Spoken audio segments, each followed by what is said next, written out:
Hi, we're Shane and Natalie. And we like to play board games. Because we're nerds, but we don't have a lot of people to play with, and so we like to play just the two of us. We like to check out all sorts of different games. We like to play old games, like to play new games, like to play popular games, like to play games that just kind of look interesting. Today we're going to be looking at Broom Service, which is a popular game. And it's designed for 2 to 5 players, but of course we're going to look at how it plays with just the two of us. So, let's look at the rules real fast and go from there. Mm-hmm. The idea of the game is you are witches and druids and you're delivering potions around to all of the different towers on the board. Green potions go to green towers, orange potions go to orange towers, and so on. Each player has 2 pawns, which look like little witches, and the idea is that you need to move your pawns around the board, get them into different spots, which you can deliver the potions. So how does the game work? Well, it's a role selection game. Everybody has these 10 cards. And so there are 4 witches, and there are 2 different druids, and then there's some gatherers and the weather fairy. So how does it work? Well, basically at the start of each turn, or each round, there's 7 rounds. What you're going to do is you're going to secretly choose 4 roll cards. And then as the round goes on, each player is going to play 1.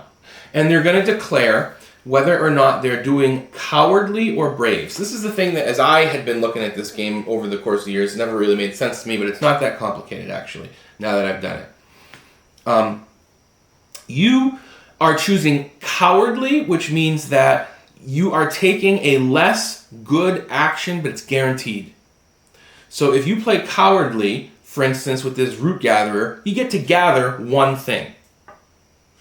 Or you can play brave. Well, the brave root gatherer gets to pick 3 things, so it's better. But the problem with the brave is that as soon as one person plays a card, root gatherer, every other person that has root gatherer in their 4 cards has to play it.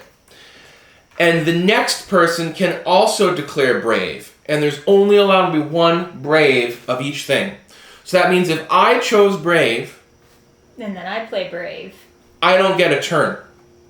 This doesn't count for me at all. And I get the resources from brave. So she gets the brave. And so that's the dynamic behind this game, is you're always trying to kind of read the board, read your opponent, try to decide, when can I be brave? When can I be cowardly? When is it enough to take the less good thing? For instance, the witches, you can move. But if you do the brave thing, you can move and also deliver a potion. Mm-hmm. So that's the game.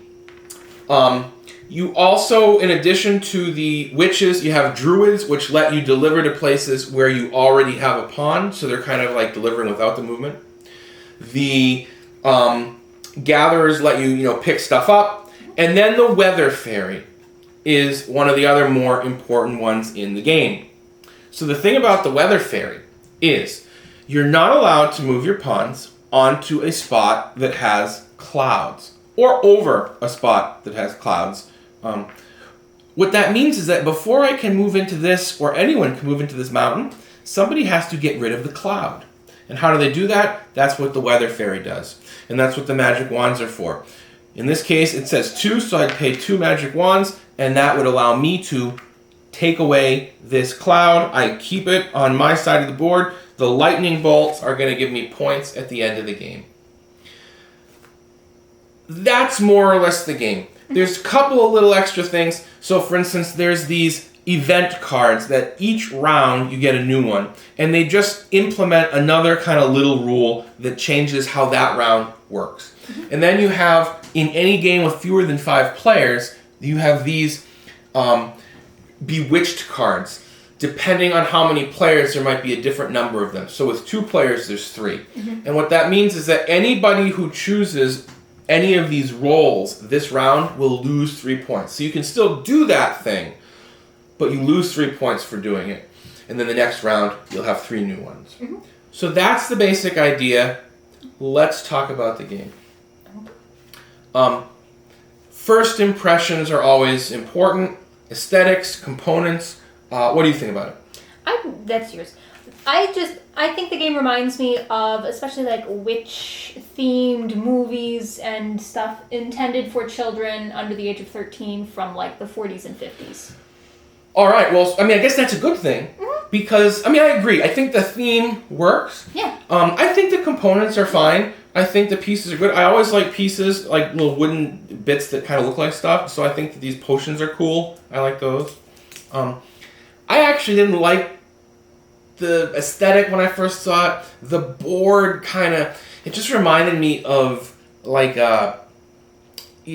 boards from kind of more mass market games back when I was a kid, the kind that you'd kind of, get for your birthday, stuff like that, as opposed to kind of some of the nicer, more advanced, more well-designed games that, we've started to see in the past couple of decades. I mean, it's not as pretty as Everdell, but no. It's hard to be as pretty as Everdell. The one thing I'd say, actually, one of the things looking at it whenever I would look at reviews and whenever I would kind of look online, and even the first time I ever opened the box, the board felt really busy and kind of like hard to read. But having played the game, it's not that bad. It's growing on me every time we play.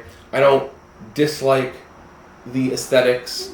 I like it. Like I said, it reminds me of that kind of a thematic aesthetic from that period. Okay. So, let's talk about strategy, tactics. In other words, the decision making, the actual gameplay. I actually have a lot to say about this. What do you think? The problem is that it's strategic, it's tactical, but it also hurts. Which is, so you have to plan out in advance what you're going to do because you're selecting your full 4 roll cards. But it's very easy for things to have a wrench thrown in them, and it's hard to adjust on the fly. It's not a game where it's easy to tactically make changes. Okay, so that's kind of what my thing with the game is. This is a game where with the gameplay and the strategy, the tactics, that kind of thing, that's where it kind of started to hurt for me a little bit. In other words, where I started to not like it so much. Now, I do like the game. I do think it's fun. It is a game that I would absolutely play if somebody wanted to play. So it's a good game. But it does have some problems, in my opinion. And the problem is kind of what Natalie was saying, is that the game is too strategically tight for the amount of uncertainty that's in the game.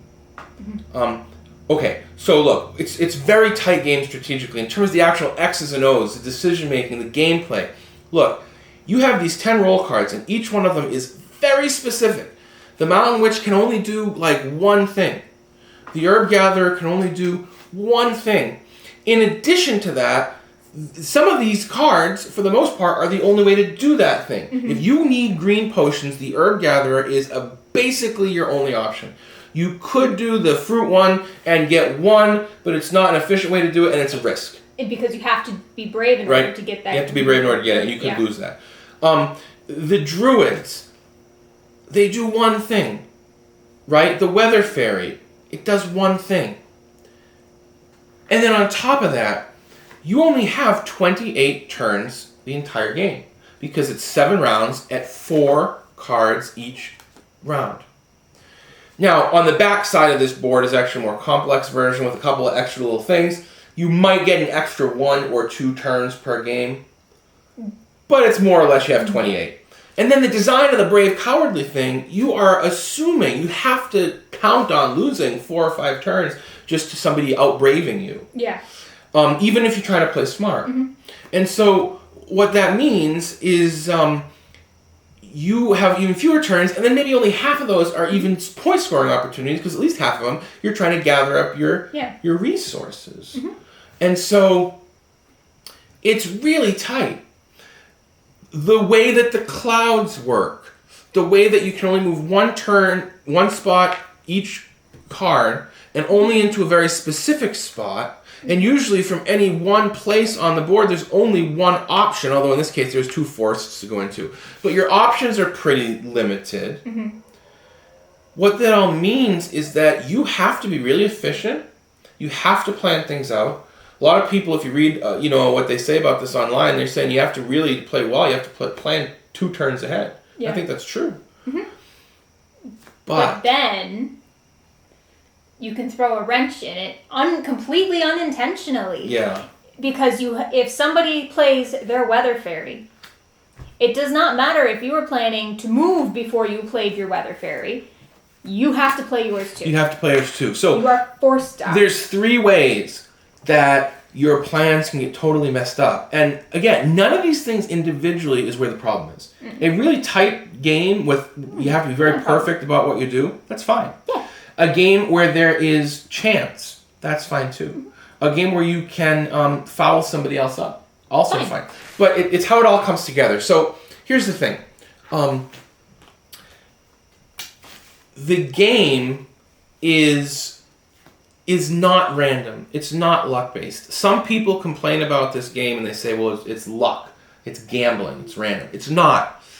You need to be thinking, what does my opponent want to do? Where are my opponent's pieces? What potions do they have? What have they been doing with their play so far? You need to try to deduce, what are they going to do? Yeah. And you need to try to mind game them so that they misjudge what you're planning to do.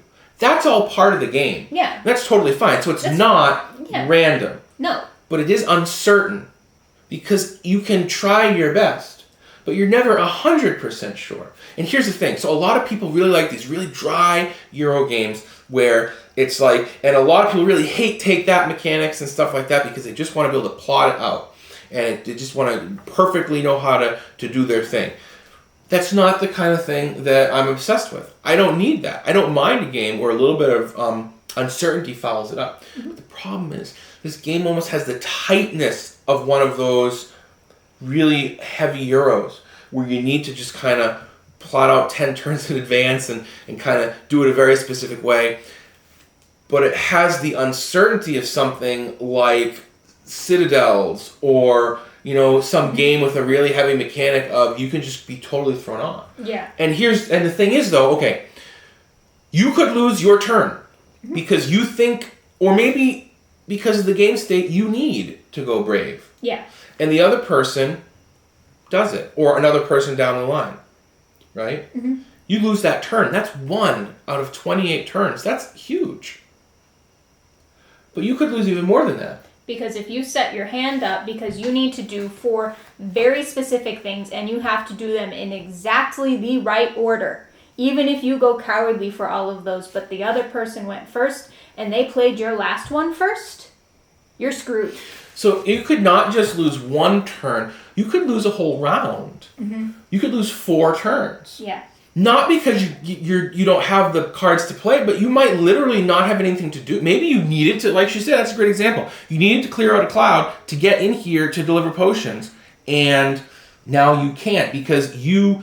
I needed to move to get next to it first. First or something, and now she can't because the card that was supposed to move her was played ahead of time, and she didn't have the chance to do it. That kind of thing can happen.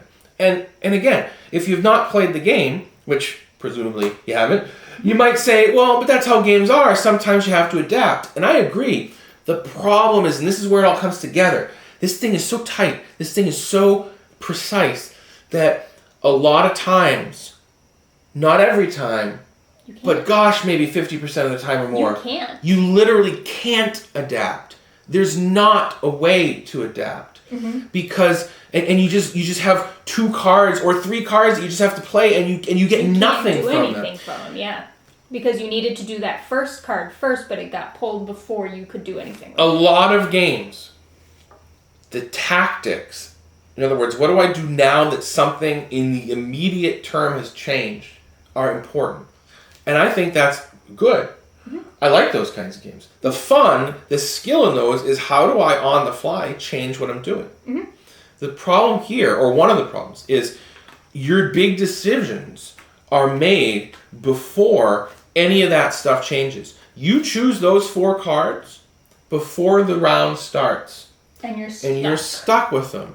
And that means that if something changes, that you didn't expect, you could lose the whole round. Now, if something changed that you didn't expect, well, that's a game. That's the competitive aspect of the game, right? But like viticulture, I really wanted to do this. I really needed to do this. She put the worker on that spot. I can't do it anymore. There's other stuff I can do. It might not be ideal. Maybe now what I'm doing is I'm pushed back and now I'm kind of having to add this other thing that I'm going to try to pay off another turn or two down the line. But I can do it. You know? In this game, there's no room to do that. Dominion. It's too tight. Dominion. She does a militia and I now only have 3 cards. You could lose that turn, but you have so many turns, it doesn't matter. But you could also maybe adjust. Maybe I'll buy the cellar instead of the silver. You know, there's stuff you could have done. In this game, very often, just the way it works, there's not a way to adapt. Because your entire toolbox is here. And if the thing that was done, and maybe you should have predicted it. Maybe you could have played better. And because of that, anticipated that and decided to do something else. But that can't be the case all the time. Because it happened too often to us to be something that you can always try to predict. Well, it's not even that. It's just statistics. Yeah. You're not going to get it right all the time. No. And that's fine. And in a really great game, if you don't get it right, you can do something. You can adapt. You can try to do something else. In this game, there's no room. It's sometimes you can. Sometimes, but not all the time. But a lot of the time, there's just no way to adapt, and that's the issue. And so I understand why people say the game's too random, or some folks. It's not necessarily random. It's just uncertain. It's not. It's uncertain, and the issue is that in this game with the uncertainty, everything else has to be so perfect. Now, that having been said, I still like the game. I like the basic mechanics on their own. I think that's fun. I think still a fun game. The game is still fun, but if I was looking to sit down and play a game and just kind of really be, I think this is a good game, at least for us. You play, you have, like something on TV or, something else going on in the background. You're not paying too close attention to it. Yeah. Whereas if we're looking to play a game that's kind of really, you're thinking about it, this is probably not it. No. Not because you can't think about it. But because it gets frustrating. Because you can, but then you can't do anything with the thinking. So, a game we really like, we'll do a video on it at some point, is Port Royal. That game is really heavily luck-based. Yeah. Okay? It's light and fun. It's a push-your-luck game. But that game lasts 5 minutes. Yeah. 10 minutes. And then, you got the worst luck in the world. Oh, well. New game. New game 5 minutes from now. This game is like an hour. Yeah, I think it was usually, once we got the rules down, it was like 45. 45 minutes to an hour. Yeah, it's not a short game. I mean, depending on what's going on, there's a lot of, you have to sit there and think about it, too. Yeah. And so, this is a game that, it's long for something to throw you off that much, and then you can't do anything about it. That's the problem. Okay. What do you think about the game in terms of for 2 players? I'll go first. I don't think there's a huge difference between what this game is like at 2 versus others. I don't think it would change much if you add more players. I think it does change, not necessarily for the better or for the worse, but I think it changes in the sense that I think for more players, I think as you add players, this game is going to become much, much, much more chaotic. Yes. With the 2 of us, you're just trying to anticipate what they're doing. It's like a cat and mouse game. Yeah. It's a cat and mouse game where, unfortunately, we've been through the whole thing with that, but it's still, that's what it is. Yeah, 3, 4, 5 players, it's going to get really chaotic. And so here's the thing. I think with a large number of players like that, I think the game, in a certain sense, works better only because it's not that it works better, really, but it's that its identity is you're going to be more okay with those little frustrations because it's just going to feel more like a game that you shouldn't be taking too seriously. Yeah, that makes sense. Whereas with 2 people, you're trying to strategize, plan, and it's like... A lot of games feel more strategic at 2 players, not less, but the problem is you can't really do that with this game. What do you... I basically agree with what you just said. I feel like it works at 2 players, but I feel like it would probably be more enjoyable at higher numbers. Yeah. All right. And then what about replayability? I think the replayability on it's fine. I mean, I don't really have anything special to say on that. I think that because especially like your clouds and stuff can change, and the order those things come out and change. So those do inform your strategy. So I don't. These are random. So I think that adds enough element of difference to kind of help keep the replayability. It's not a game like Citadel or where part of it is in trying to play your opponent and stuff like that, because while it is, it's not. Well, so it doesn't have the replayability because of that as much to me. I think that maybe a little bit it does. Because you are trying to play in the mind game thing, but I see what you're saying. Yeah. So we have just the basic side. We explain the basic rules. There's actually on the back another board with more advanced setup, and there's a bunch of extra tiles. There's these sort of gray tiles that you can put down, and they add little effects. There's these sort of brown tiles. That's actually one of the things I like the most. On the back side, you get these brown tiles that kind of act like teleporters, and they can zoom you around to different parts of the map. That was interesting. That helps a little bit with the issue we talked about, but they're all brown. So you have to get to a hill, so if somebody hits your hill, which... They're all brown. And then you have these green ones, which basically give you little bonuses that you can spend at will to improve your play. And then you have more advanced clouds that give you different things. So there is a lot of variation you can do, putting different things in and out. Yeah. But I wouldn't say that the game is going to change that drastically. I think it's one you could replay. Yeah. But again, it's all... I mean, for me, the replayability is fine precisely because this isn't the kind of game I pull out all the time. Yeah. It's the kind of game I pull out when you're in the right mood. Mm-hmm. I do think it would get a little old eventually. Yeah. It's funny because we talked how much strategic tightness there is, but I don't know that there's the depth to some of these other games where it's just like you can keep... I think there's plenty of room for getting better. Yeah. But it's not chess in the sense that you're just going to keep plumbing the depths of deeper and deeper things. Yeah. It's kind of... And look, it's a game that is oftentimes marketed or it won the Kennerspiel Award, so it's like it's intended for a younger audience, sort of. Although it's a game which has been embraced as an adult sort of game, which is I think is fine. I don't think that I think that this would be good for like like an 8 or 9 or 10-year-old. Yeah. Very easily, yeah. Yeah. Okay.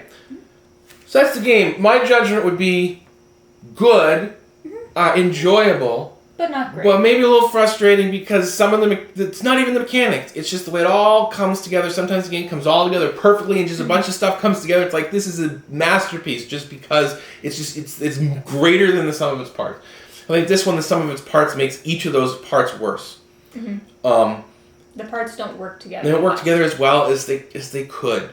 So, worth checking out, especially if you're sort of less bothered by the randomness. I mean, I don't need the tight, like, Euro perfect, precise thing. No. But I prefer a little bit of just kind of like, I know I can plan. I know what's going to happen. Or a way to tactically work around anything that comes up. Let us know what you think. And if there's anything that you think we ought to check out, let us know that too. Just don't send us cooperative games, because I saw a Lord of the Rings game where you could play as the Fellowship, but it was cooperative, so he wouldn't even look at it. Well, the biggest disadvantage to... Actually, could you kill Frodo? I have absolutely no idea. I just saw it was a Lord of the Rings game, and you got to play as the Fellowship, but I also saw it was cooperative, so I showed it to you, and you said no. If I could be Boromir and... I don't remember. I deliver the ring myself... I don't think I even looked at the back. I just saw the front. Then that's the game for me. I just saw the front and I took it to show you and you said no.